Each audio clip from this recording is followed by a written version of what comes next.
कम जितने भी हमारे शिक्षक साथी हैं जो बीपीएससी ट्री 2.0 का एग्जाम देने वाले हैं, उन सबों के लिए मैं जो आपका 40 नंबर का जो कॉमन प्रैक्टिस जो आएगा पेपर 40 नंबर वाला जो है 120 में 6 से लेकर 12 तक सारे शिक्षक साथियों के लिए मैं जो है उसका प्रैक्टिस सेट करवा रहा हूँ।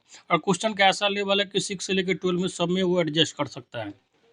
ठीक है, तो सारे साथियों से मतलब मैं ये कहना चाहूँगा कि अभी से ही कॉमन प्रैक्टिस का जो है पेपर जो आपका 40 नंबर का होगा उसको करते जाइए। साथ ही साथ मैं एससीईआरटी का आपका जो है 6 से लेकर 10 तक का पहले टारगेट रखा हूँ, वो करवा दूँगा। हर सब्जेक्ट का हिस्ट्री, ज्योग्राफी, पॉलिटी, इकोनॉमिक्स, ठीक है, उसके बाद साइंस का भी। और जैसे-जैसे जिस सब्जेक्ट का आपका खत्म हो जाएगा 6 से 10th उसका 11-12 का भी बहुत जल्दी स्टार्ट कर दूँगा। 1 महीने के अंदर आपका ये सब करवा दिया जाएगा। बशर्ते आपको क्या करना है, अगर चैनल से नहीं जुड़े हैं तो चैनल से जुड़ जाइए और ज़्यादा से ज़्यादा दोस्तों में शेयर कीजिए, ताकि जितना ज़्यादा आप लोग सपोर्ट कीजिएगा उतना ज़्यादा जो है मैं अपना पूरा दम लगा के जितना अच्छा कंटेंट लेके और ज़्यादा से ज़्यादा आप लोग का जल्दी से सिलेबस ख़त्म करने का कोशिश करूँगा। चलिए साथी, तो स्टार्ट करते हैं। जो आज का आपका टेस्ट सीरीज नंबर 7 है, 40 नंबर का जो पेपर है कॉमन पेपर उसका, और उसमें जो मैं सबसे पहले आपका जीएस पार्ट लेता हूँ। ठीक है, 40 क्वेश्चन में जो आपका जो 8 नंबर क्वेश्चन से आपका जीएस पार्ट आता है, 7 क्वेश्चन जो मैथ्स कराता है। ठीक है, और कुछ साथियों को ये डाउट होगा मन में कि सर रीजनिंग विजनिंग का, तो उसका भी मैं करवा दूंगा, 1-2 वीडियो बनाऊंगा, उसमें हर वेरायटी का रीजनिंग आपको बता दूंगा।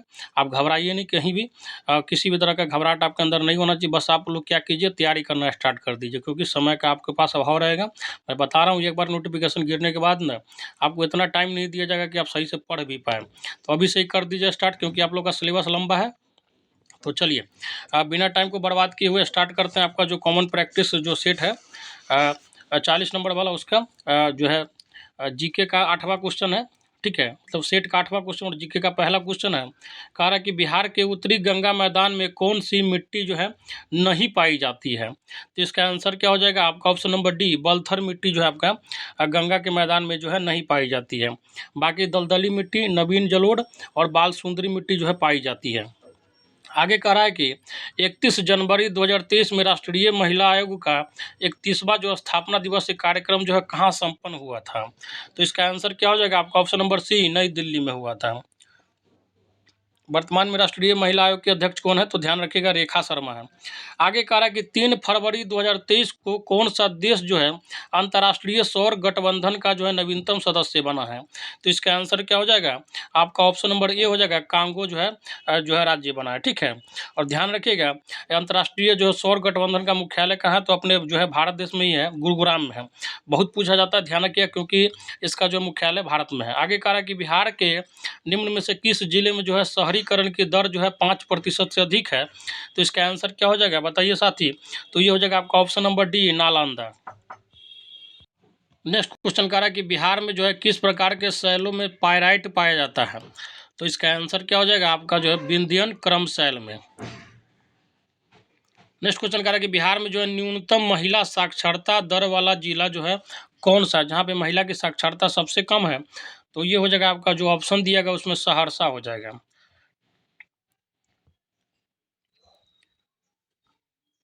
आगे कह रहा है कि यूक्रेन से भारतीयों की वापसी के लिए भारत सरकार ने कौन सा ऑपरेशन शुरू किया था। और ये करेंट अफेयर का बहुत ही शानदार क्वेश्चन है, ध्यान रखिएगा, ऑपरेशन गंगा। ठीक है, नेक्स्ट कह रहा है कि प्रकाश के 7 घटक रंगों में प्रकीर्णन की घटना की खोज जो है 1666 ईस्वी में डैश के द्वारा की गई थी, किस वैज्ञानिक के द्वारा की गई थी। तो इसका आंसर क्या हो जाएगा आपका, ऑप्शन नंबर सी हो जाएगा, आइजैक न्यूटन के द्वारा। नेक्स्ट कह रहा है कि निम्नलिखित में से कौन सा तत्व जो है अम्लीय ऑक्साइड बनाता है, बताइए। तो इसका आंसर क्या हो जाएगा जो है आपका जो है परमाणु क्रमांक जो है 7 वाला। देखिए, अम्लीय ऑक्साइड जो है 99% केस में जो है अधातु बनाते हैं। ठीक है, अधातु का जो ऑक्साइड होता है, नॉन मेटल का जो ऑक्साइड होता है, क्या अम्लीय बनाता है। आपको पता है कि परमाणु क्रमांक 7 किसका है, तो नाइट्रोजन का है। तो नाइट्रोजन का ऑक्साइड क्या होता है, तो आपको पता होना चाहिए, अम्लीय होता है। नेक्स्ट का क्वेश्चन कह रहा है कि पौधों को इनमें से कौन से पोषक तत्व जो है मिट्टी से प्राप्त होते हैं, और बहुत पूछा जाता है, ध्यान रखिएगा, नाइट्रोजन। नेक्स्ट क्वेश्चन कह रहा है कि परमाणु के केंद्र के चारों ओर इलेक्ट्रॉन बिना ऊर्जा खोए वृत्ताकार पथ पर घूमता है, यह कथन किसने कहा था। तो ये जो है आपका जो है बोहर का मॉडल था। ठीक है, नेक्स्ट कह रहा है क्वेश्चन कि प्रोटीन की कमी के कारण कौन सी बीमारी होती है। तो इसका आंसर क्या हो जाएगा, क्वाशियोरकर होता है। ठीक है, और एवं मरासमस नामक रोग भी होता है। अगर मरासमस रहता तो वो भी ऑप्शन हो जाता। चलिए आगे कह रहा है कि पौधे में जो है गैसों का विनिमय जो है किसके द्वारा होता है, बताइए क्या होगा इसका आंसर। किसके द्वारा जो होता है पौधों में गैसों का विनिमय होता है, तो इसका आंसर जो हो जाएगा आपका ये सभी हो जाएगा, क्योंकि इसमें स्टोमेटा के द्वारा भी होता है तथा लेंटिकल्स एवं क्यूटिकल के द्वारा भी होता है। नेक्स्ट क्वेश्चन कह रहा है कि निम्नलिखित में से कौन सा गुण धर्म जो है सामान्यतः आयनिक यौगिकों के द्वारा प्रदर्शित नहीं किया जाता है, तो ये हो जाएगा आपका ऑप्शन नंबर बी, ठोस अवस्था में विद्युत चालकता। नेक्स्ट क्वेश्चन कह रहा है कि निम्नलिखित में से किसके द्वारा जो है निश्चित रूप से किसी दूरस्थ ऊंचे भवन की पूरी लंबाई का प्रतिबिंब देखा जा सकता है, तो इसका आंसर क्या हो जाएगा आपका ऑप्शन नंबर बी हो जाएगा, केवल उत्तल दर्पण के द्वारा। ठीक है, तो वो ध्यान रखिए उत्तल दर्पण में क्या होता है, तो आभासी सीधा तथा वस्तु से छोटा प्रतिबिंब बनता है, इस बात का ध्यान रखिएगा। और उत्तल जो है दर्पण का प्रयोग जो है साइड मिरर के रूप में भी करते हैं, क्योंकि जो है आप बहुत बड़ा बड़ा ट्रक को आप जो है छोटा सा में इमेज में देख सकें। आगे कह रहा है कि न्यूरॉन्स की जो शाखा जैसी संरचना को डैश कहा जाता है, तो इसका आंसर क्या हो जाएगा आपका ऑप्शन नंबर बी, शाखिका। अंग्रेजी में इसको डेंड्राइट बोलते हैं। आगे कह रहा है कि किनके द्वारा जो है लंदन में ब्रिटिश इंडिया सोसाइटी की स्थापना की गई थी, और ये बहुत शानदार क्वेश्चन है, ध्यान रखिएगा। ऑप्शन नंबर डी हो जाएगा। ठीक है, विलियम एडम्स के द्वारा की गई थी। विलियम एडम्स ने इसकी स्थापना जो 1839 ईस्वी में की थी। ठीक है, ध्यान रखिएगा। और इसके प्रथम अध्यक्ष जो थे जॉर्ज थॉमसन थे, जॉर्ज थॉमसन। आगे कह रहा है कि भारत छोड़ो आंदोलन के दौरान कहाँ जो है समानांतर सरकार की स्थापना नहीं हुई थी, और ये भी क्वेश्चन बहुत जो है अच्छा क्वेश्चन है, ध्यान रखिएगा। ऑप्शन नंबर सी हो जाएगा, गोरखपुर में। ठीक है, बलिया, सतारा और तामलुक में जो है उस समय समानांतर सरकार चल रही थी। नेक्स्ट क्वेश्चन कह रहा है कि जो है अंडमान निकोबार की सबसे ऊंची चोटी जो है सैडल पीक किस द्वीप पर स्थित है, तो ध्यान रखिएगा इसका आंसर क्या हो जाएगा आपका ऑप्शन नंबर ए, उत्तरी अंडमान में है। 737 मीटर जो है ये ऊंची है सैडल पीक है। आगे कह रहा है कि सदाकत आश्रम की स्थापना की थी किसने, तो इसका आंसर हो जाएगा आपका ऑप्शन नंबर बी, मजहरुल हक ने की थी। और असहयोग आंदोलन के द्वारा पटना में किया गया था इसका स्थापना। आगे कह रहा है कि रेगुर या काली मिट्टी का सबसे ज़्यादा विस्तार जो है किस राज्य में है, तो इसका आंसर क्या हो जाएगा आपका ऑप्शन नंबर सी, महाराष्ट्र में। और रेगुर या काली मिट्टी जो है कपास की खेती के लिए बहुत ही उपयुक्त मिट्टी मानी जाती है। आगे कह रहा है कि विधान परिषद की कुल सदस्यों में से कितने सदस्य जो है राज्य में रह रहे स्नातकों द्वारा निर्वाचित होते हैं, तो इसका आंसर क्या हो जाएगा आपका ऑप्शन नंबर ए हो जाएगा, कुल सदस्य का 1/12 भाग। आगे कह रहा है कि किसने कांग्रेस सम्मेलनों को 3 दिनों तक तमाशा कहा था, 3 दिनों तक तमाशा कहा था, तो इसका आंसर क्या हो जाएगा आपका option number D, Ashwini Kumar Dutt ने। आगे कह रहा है कि किसने जो है कांग्रेस से अलग होकर पृथक कांग्रेस राष्ट्रवादी दल का गठन किया था, तो इसका आंसर क्या हो जाएगा साथी बताइए, बहुत अच्छा क्वेश्चन है। इसका आंसर हो जाएगा आपका option number D, Madan Mohan Malaviya ने। नेक्स्ट क्वेश्चन कह रहा है कि व्यक्तिगत सत्याग्रह के अंतर्गत पहले सत्याग्रही विनोबा भावे थे, दूसरे सत्याग्रही कौन थे, तो ये भी बहुत पूछा जाता है, ध्यान रखिएगा। दूसरे जो सत्याग्रही थे जवाहरलाल नेहरू थे। ठीक है, और तीसरे सत्याग्रही जो थे ब्रह्मदत्त थे, इसको ध्यान रखिएगा। 1940 में 17 अक्टूबर को जो है व्यक्तिगत सत्याग्रह जो है प्रारंभ हुआ था।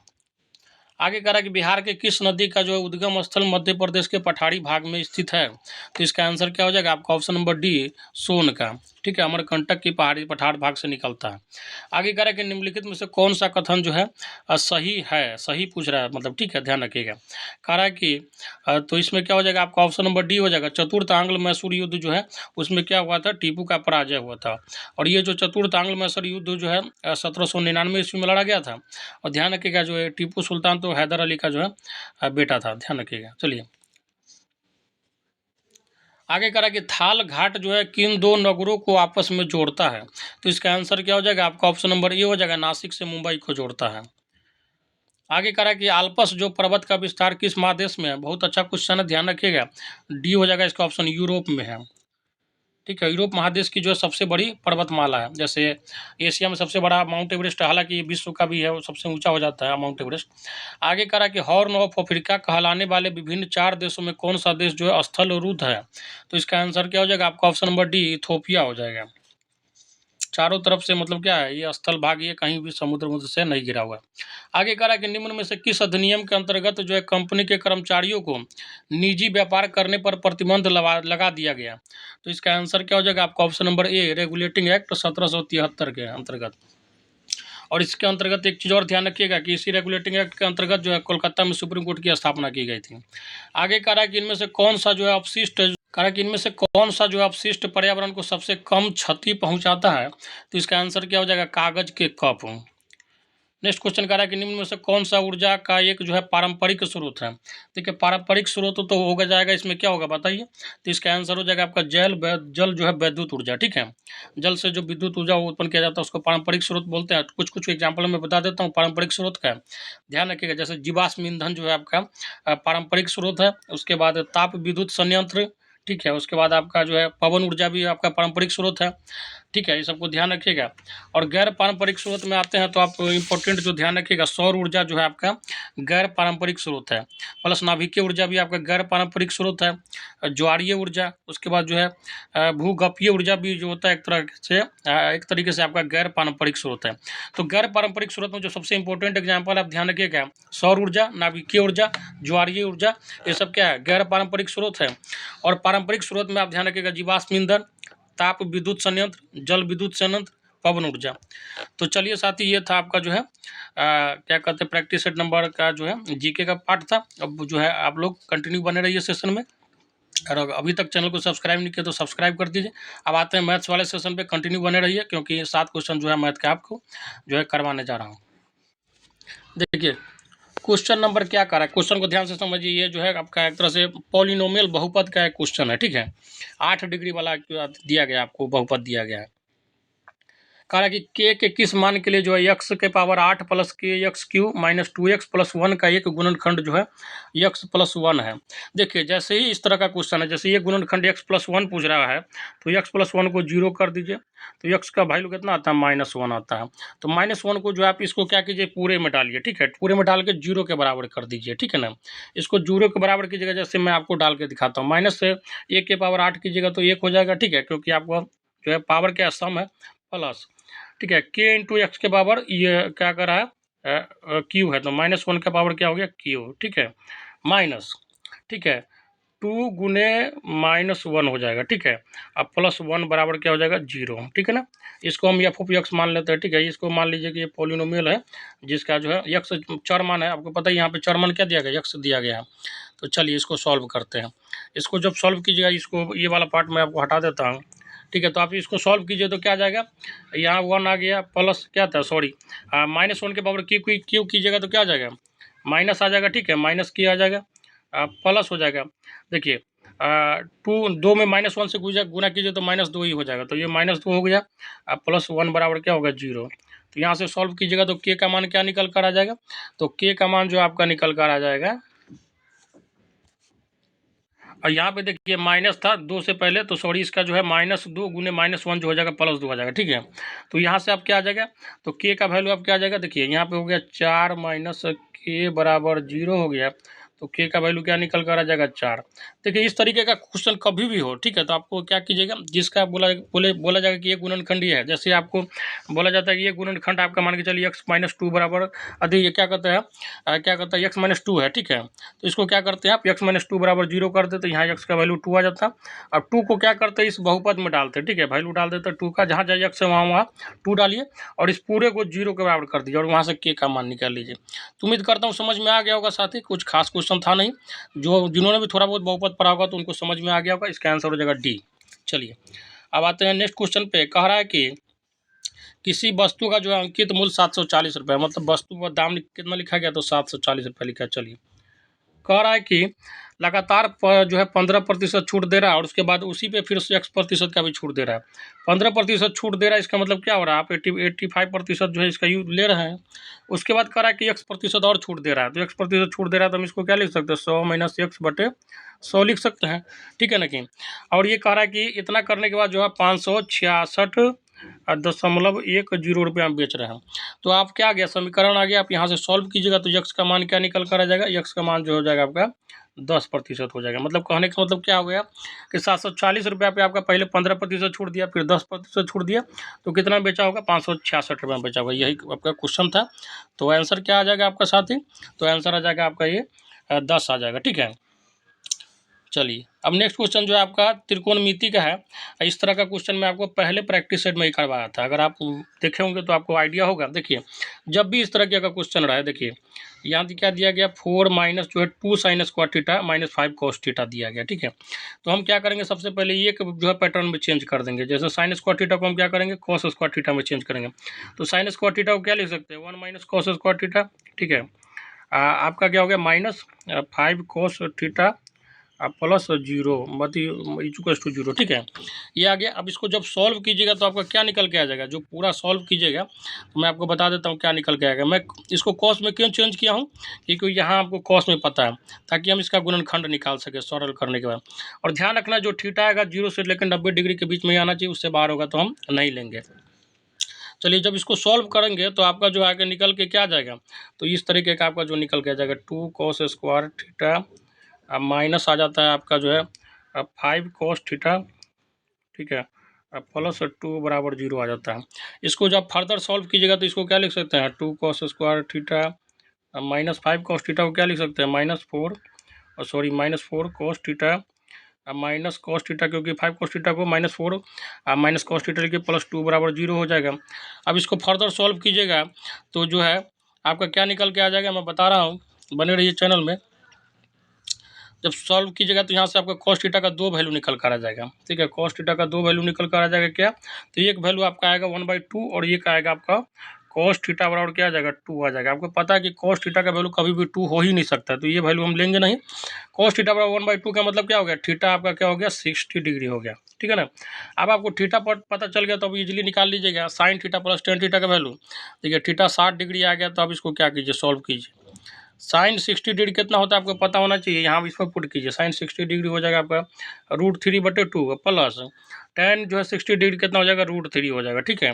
तो इसको जब आप सॉल्व कीजिएगा तो क्या निकल कर आ जाएगा, इसको सॉल्व कर लीजिए। तो √3/2, ठीक है, और ये √3 मतलब करने का मतलब क्या हो गया, ये हो जाएगा आपका 3√3 हो जाएगा 2, ठीक है। तो आंसर क्या निकल कर आ जाएगा आपका, ऑप्शन नंबर सी हो जाएगा। देखिए कुल मिला के करना क्या था, जब भी आपका इस तरीके का क्वेश्चन दिखे तो आप क्या कीजिएगा, जैसे इसको जो है चेंज कर लीजिएगा एक में, फिर उसके बाद जो आपका गुणनखंड जो निकालते हैं जैसे बहुपद वगैरह का 2 डिग्री द्विघात समीकरण का, उस तरीके से आप उसका निकाल लीजिएगा। वहाँ से थीटा का वैल्यू निकाल लीजिएगा, और सॉरी तो यहाँ पे आपका आंसर डी हो जाएगा, 3√3/2 हो जाएगा। और उसके बाद जो है थीटा का वैल्यू निकल में के आ गया तो आप आसानी से बना लीजिएगा।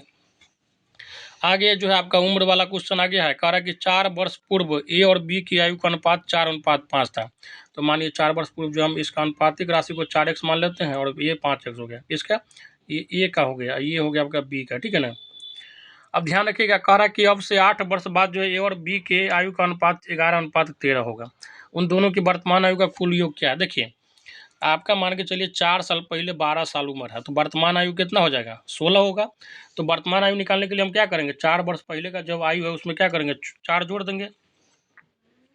इसी तरीके से बी का जो है वर्तमान आयु कितना हो जाएगा, तो जो 4 वर्ष पहले था 5x था, तो उसमें 4 जोड़ देंगे।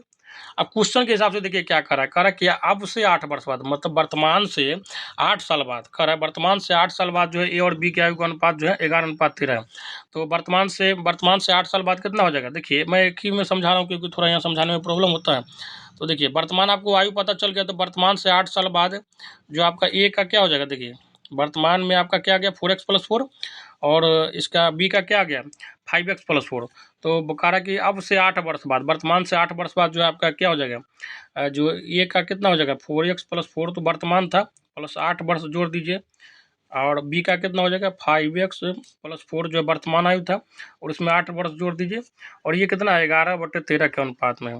जब यहाँ से आप सॉल्व कीजिएगा तिरछा करके समीकरण बना लीजिएगा, वहाँ से सॉल्व कीजिएगा तो आपका यक्स का वैल्यू क्या निकल कर आ जाएगा 8 आ जाएगा। तो कह रहा है कि वर्तमान आयु का कुल योग क्या है, तो आपको पता है उनका वर्तमान आयु का क्या क्या था। तो ये का वर्तमान आयु कितना था, तो ये का जो आपका वर्तमान आयु था 4x + 4 था, प्लस बी का वर्तमान आयु कितना था, तो 5x + 4 था। कुल मिला के जो है आपका 9x + 8 जो है वर्तमान आयु है, ठीक है ना।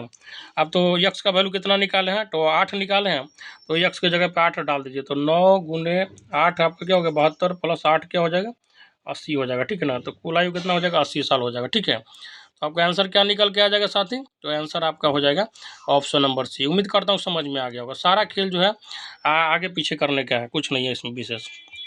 चलिए नेक्स्ट क्वेश्चन जो कह रहा है कि देखिए क्वेश्चन क्या कह रहा है कि ये कार्य वाला क्वेश्चन है, टाइम एंड वर्क वाला है। कह रहा है कि ए बी और सी के क्षमता जो दिया गया उसका 2:5:3 है। ठीक है, कह रहा है कि तीनों एक साथ कार्य करते हैं तो 9 दिन में पूरा कर लेते हैं। तो पहले हम तीनों का क्षमता जोड़ लेते हैं तो कितना होगा, 5 2 7 हो जाएगा, 3 10, तो 10 क्षमता हो गया तीनों का मिला के 9 दिन काम करता है, मतलब कुल कार्य कितना हो गया, 90 हो गया। अब क्या कर रहा है, देखिए एक लाइन में कैसे बनाना है इसको। सी कह रहा है कि अकेले उस कार्य को 40% भाग जो कितने दिन में पूरा करेगा। तो ये कुल कार्य कितना होगा, 90, इसका 40% भाग कितना होगा, 40/100 हो जाएगा। ये कितना हो गया, इसका 40% भाग। अब सी को करना है अकेले, तो सी का कितना है क्षमता, 3। तो अब इसको कट कुटा कीजिए, ये 0 से ये 0 काट दीजिए, 1 0 से 1 0 कट गया, 9 चौका 36, तो ये 3 तिहाई 9 कर दीजिए, ये कितना हो गया, 12 दिन हो गया। समझ में आया। 12 दिन में जो सी अकेले उस काम को कर लेगा, कुछ खास है नहीं। एक लाइन में पूरा दीजिएगा, थोड़ा भी अगर टाइम एंड वर्क का आपको पता है। कुल पहले क्या करना, दक्षता कर लीजिए, कुल क्षमता कितना हो गया, फिर 9 दिन में करा तो कुल कार्य निकाल लीजिए वहाँ से। अब कह रहा कि जो है कुल कार्य का 40% भाग सी अकेले करता है, तो 40% भाग कुल कार्य का निकाल लीजिए, 90 का 40% भाग निकालिए और सी के द्वारा करवा लीजिए, क्योंकि सी का क्षमता 3 है, तो आपका आंसर 12 निकल के आ जाएगा। नेक्स्ट क्वेश्चन आपका जो है एपी सीरीज का है, उसको अर्थमेटिक प्रोग्रेशन बोलते हैं, समानांतर श्रेणी। देखिए यहाँ से आपको 2 क्वेश्चन जो दिया गया है, सॉरी क्वेश्चन नंबर 6 जो दिया गया, कह रहा है कि समानांतर श्रेणी की 10 संख्याओं का योग जो है 390 है तथा तीसरी संख्या 19 है। 2 इक्वेशन बनेगा और 2 इक्वेशन बनेगा, उसको सॉल्व कीजिएगा। 2 अननोन रहेगा, मतलब 2 समीकरण से 2 जो है आपका अज्ञात राशि को ज्ञात करना रहेगा, वहाँ से आप सॉल्व करके निकाल लीजिएगा, आराम से पहली संख्या निकाल लीजिए। देखिए कैसे टैकल करना है, मैं इस क्वेश्चन को बताता हूँ। आपको पता है कि समानांतर श्रेणी में यन जो है संख्याओं का योग कैसे निकालते हैं। तो आपको पता होगा 10 संख्याओं का योग दिया गया है, तो एक फार्मूला होता है, एस एन जो होता है n/2 इंटू क्या हो जाता है, 2a प्लस n-1 इंटू हो जाता है डी। आपको पता चल रहा होगा। देखिए n क्या हो गया, नंबर ऑफ टर्म्स, ए क्या हो गया, पहला पद समानांतर श्रेणी का, डी क्या हो गया, जो है समान अंतराल जिसको कॉमन डिफरेंस बोलते हैं, और n यहाँ पे हो गया। ठीक है, अब इसको पुट करते जाइए और आपका समीकरण निकल जाएगा। देखिए कह रहा है कि 10 टर्म का, ये 10 हो गया, यहाँ पे 10/2 हो गया, n की जगह पे 10 डाल दिए। ठीक है, ये हमको पता नहीं है। ठीक है, पहला पद नहीं पता है, तो 2a हो गया प्लस n-1, तो 10 हो गया प्लस 1 इंटू डी बराबर कितना हो जाएगा, और यह 10 कितना हमको दिया गया है, तो ये दिया गया 390। ठीक है, इसको जब आप सॉल्व कीजिएगा तो आपका ये निकल के आएगा समीकरण, मैं बता रहा हूँ समीकरण क्या निकल कर आ जाएगा आपका। ये 10th के सवाल का क्वेश्चन है। ठीक है, 10th में आपको पढ़ना है समानांतर श्रेणी। तो आपका क्या निकल कर आ जाएगा इक्वेशन, तो ये आ जाएगा आपका 2a प्लस 9d। ठीक है, अब बराबर कितना हो जाएगा, ये हो जाएगा आपका 78 के बराबर। ठीक है ना, एक समीकरण निकालिए, इसको पहला समीकरण मान लीजिए। दूसरा करा, दूसरा समीकरण कहाँ से बनाएंगे, करा कि तीसरी संख्या जो 19 है, तो आपको पता है कि टी टर्म कैसे लिखते हैं समानांतर श्रेणी में, कोई भी nth टर्म कैसे लिखते हैं, तो a plus n-1 into D करके लिखते हैं। ठीक है, इसको टी टर्म लिखते हैं। आपको मान के चलिए तीसरा टर्म T3 कितना दिया गया, 19, तो n की जगह पे 3 डाल दिए, आपको पता हो जाएगा 19 हो गया। ये हमको पता नहीं है n कितना है, तो तीसरा है, तो 3 - 1 करेंगे तो 2 हो जाएगा, a प्लस 2d कितना हो जाएगा, 19। ये हो गया दूसरा समीकरण। 2 समीकरण है, दो चीज़ आपको निकालना है, ए और डी निकालना है, तो आप यहाँ से सॉल्व कीजिएगा तो आपका जो है ए का वैल्यू कितना निकल के आ जाएगा। इतना मैं आपको नहीं बताऊंगा, क्योंकि मैं उम्मीद करता हूं कि आप जो है 6 से लेकर 12 वाले जितने भी साथी हैं उनको इतना बेसिक पता होगा।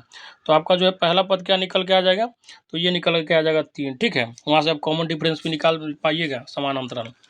आगे कह रहा है कि क्वेश्चन नंबर 7 कह रहा है कि एक सम बहुभुज के प्रत्येक बाह्य कोण की माप जो है 45 डिग्री है, तो उसकी भुजाओं की संख्या बताइए।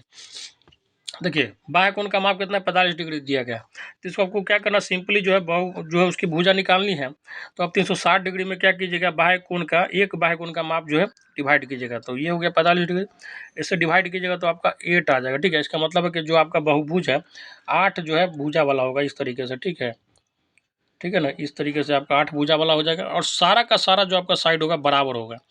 ध्यान रखिएगा, फॉर्मूला सम बहुभुज में लगाएंगे। ठीक है, और किसी में नहीं लगा सकते हैं, 8 हो जाएगा। ठीक है, तो ये था साथी आपका जो है प्रैक्टिस सेट नंबर 7 का जो है कॉमन प्रैक्टिस सेट जो 40 नंबर का है उसका। और इसको देखिए साथी जो है एससीईआरटी का मैं जो करवा रहा हूँ हिस्ट्री, ज्योग्राफी, पॉलिटी, इकोनॉमी, बहुत जल्दी जो मैं मैराथन वीडियो भी लेकर आऊँगा। आपका सिलेबस एकदम टाइम से पहले ख़त्म कर दिया जाएगा। साथ ही जैसे ही आपका सिलेबस खत्म होगा जो है प्रैक्टिस सेट मार्केट में आएगा उसको भी करवा दूंगा। तो आपको कहीं भी घबराने की जरूरत नहीं है, बिल्कुल पेशेंस बना के रखिए और तैयारी अभी से स्टार्ट कर दिए। मैं किसी भी हालत में बोल रहा हूँ, टाइम को बर्बाद नहीं कीजिए क्योंकि ये आपके लिए लास्ट गोल्डन अपॉर्चुनिटी है। इस बात को ध्यान में रखिए, गांठ बांध लीजिए। तो चलिए साथी पूरा जोर शोर से तैयारी करते रहिए और ज़्यादा से ज़्यादा दोस्तों में शेयर कीजिए, लाइक कीजिए। धन्यवाद।